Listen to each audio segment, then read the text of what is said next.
All right, welcome. Take a second and think about the phone in your hand, or maybe the coffee sitting on your desk. Have you ever really wondered how every single little piece of it got there? Well, that's procurement.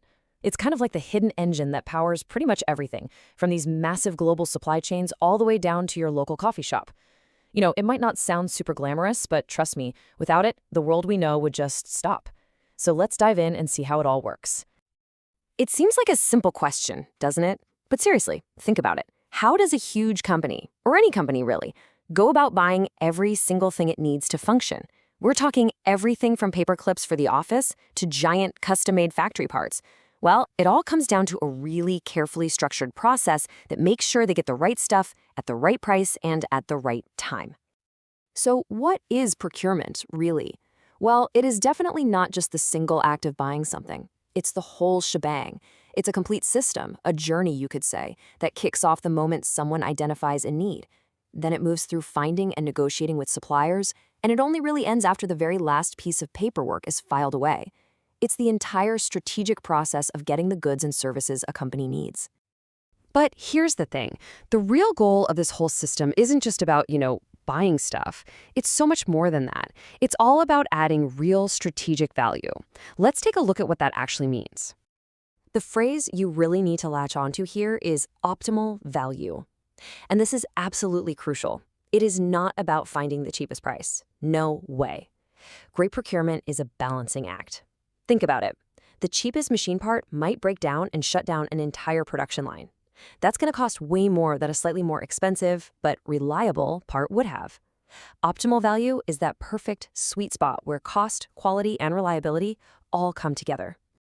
And when you think this way, it has this huge ripple effect across the entire business.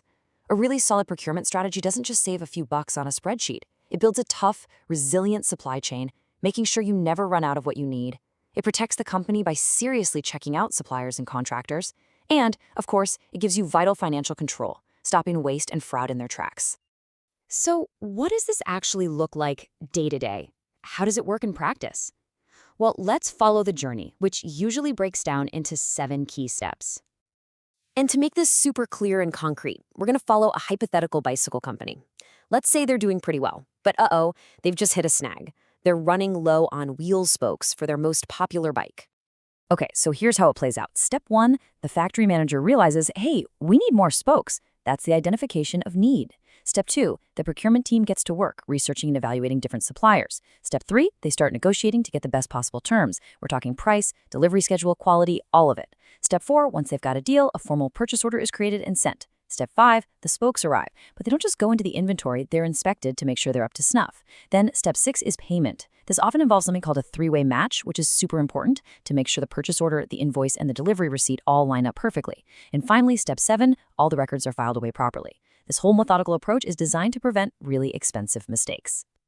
Now, we know the how, but it's also really important to understand the what. See, not all purchases are created equal, and to manage all the spending effectively, organizations tend to group their buys into a few key categories. The first big split is between direct and indirect procurement. Direct is pretty straightforward. It's for everything that physically goes into the final product. For our bike company, that's the frame, the tires, and our wheel spokes. Indirect procurement is basically everything else you need to run the business. The computers for the sales team, the cleaning service for the factory, even the coffee in the break room. We can also split purchases into goods and services. Goods are, the physical items you're buying, like the raw steel for the bike frames or the new computers for the office. Services, on the other hand, well, that's when you're paying for people's time and their expertise. Think about hiring a marketing agency or security firm or maybe maintenance contractors to fix the machines. So you can see how these categories start to overlap and give us a clearer picture. The wheel spokes for our bike company, that's a perfect example of a direct good, a physical item that goes right into the final product. But what about, say, an IT help desk contract? Well, that's an indirect service. It supports the company's operations, but it's not a physical part of the bike itself. Understanding these differences is absolutely key to managing spending strategically.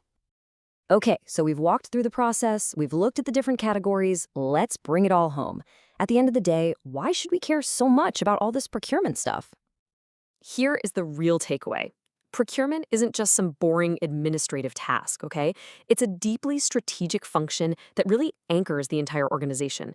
When it's done well, it directly feeds the bottom line, it makes your operations run smoothly, and it protects the business from all kinds of supply chain storms. It really is the foundation of a resilient and profitable company. Which, of course, leaves us with one last pretty critical question. If good procurement is the engine that drives a company forward, what happens when that engine breaks down? The cost isn't just, overpaying for paper clips. It's a factory shutting down for a week because a critical part never showed up. It's a brand's reputation being destroyed by recalls because of a low-quality supplier. The true cost of getting procurement wrong isn't just about money. It can be the entire business. Thanks for joining us on The Explainer.